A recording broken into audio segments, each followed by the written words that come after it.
measured against a Scat Pack, Hellcat, or Demon muscle car. The 2023 Dodge Hornet's 265 horsepower won't register as anything to get excited about. But compare this new compact crossover with its exceedingly sedate competition, and it's clear that Dodge is doing things differently as it launches a long-overdue entry in the most popular segment in the US.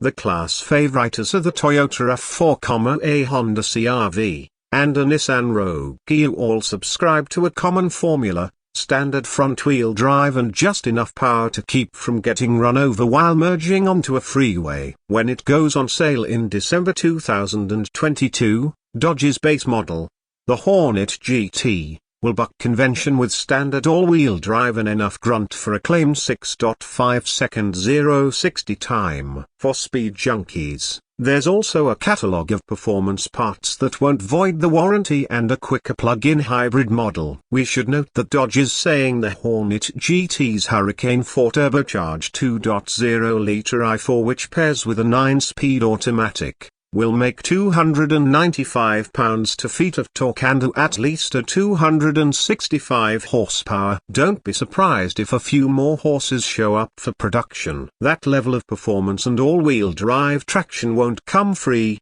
though. While the RAV4 and CR-V start around $28,000, the cheapest Hornet will cost around $31,500. Dodge justifies that number by also loading its offering with premium standard equipment, including a 12.3-inch digital instrument cluster, a 10.3-inch infotainment touchscreen, blind spot monitoring, lane keeping assistance, rear parking sensors, and dual-zone climate control. We'll have to drive a Hornet GT before declaring it a value compared to similarly powerful competitors, but the base price comes in about $4,000 below that of far smaller, racier Hyundai Kona N and more than $8,000 under the price so far the Mazda CX-50 with the optional 256 horsepower turbo engine. For an extra $10,000.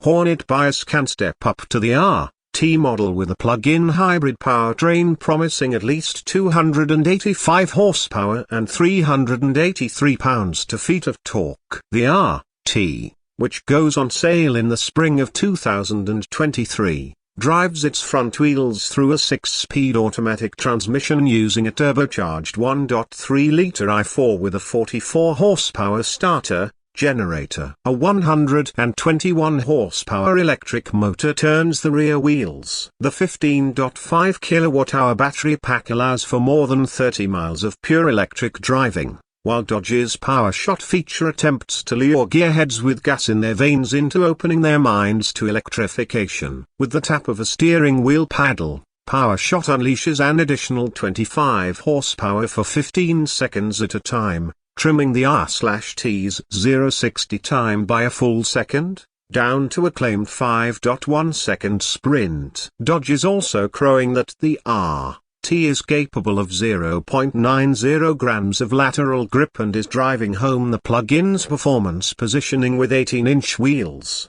Brembo 4-piston front brake calipers, and dual exhaust. A track pack, available on both the GT and the RT, adds 20-inch wheels, 2-mode electronically adjustable dampers, and Alcantara seats. While a Hellcat V8 isn't in the cards, Dodge's fascination with the underworld lives on in the Dodge Hornet GT GLH concept. Those three additional letters stand for goes like hell and invoke the 1980s Dodge Omniglah, a hot hatch modified by none other than Carroll Shelby himself for Dodge. The modern incarnation of the GLH sports a lowering kit that drops the Hornet 1 inch, an unspecified power increase, a sport dual exhaust, 20-inch wheels, a unique rear valence, and GLH graphics. These parts will be offered as direct connection aftermarket parts, and are when installed by an authorized dealer won't void the car's warranty. It also seems likely that Dodge will eventually offer a similar package direct from the factory. If photos of this new small SUV trigger D8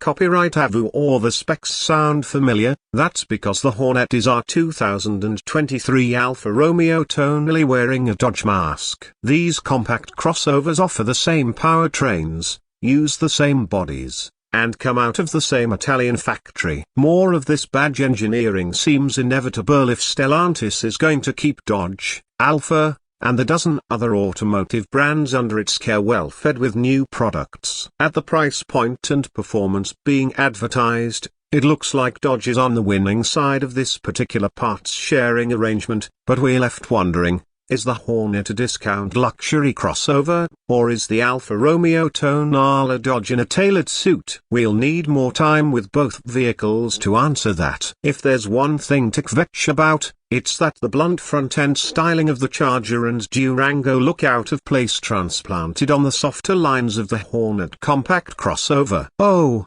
and we feel cheated that this new SUV looks nothing like the excellent 2006 Dodge Hornet concept. Compact crossovers aren't wildly popular because they elevate your street cred. These small utility vehicles end up in millions of American garages every year because they're relatively affordable, efficient, and readily swallow a couple of car seats and a stroller. For Dodge, that reality is both an opportunity and an obstacle. There are relatively few options for buyers who need an affordable, practical vehicle and want something that's fun to drive. Maybe there's a reason that's the case. Is there a market for a more expensive, less efficient utility vehicle that's designed around performance and aimed at the masses? Only time will tell.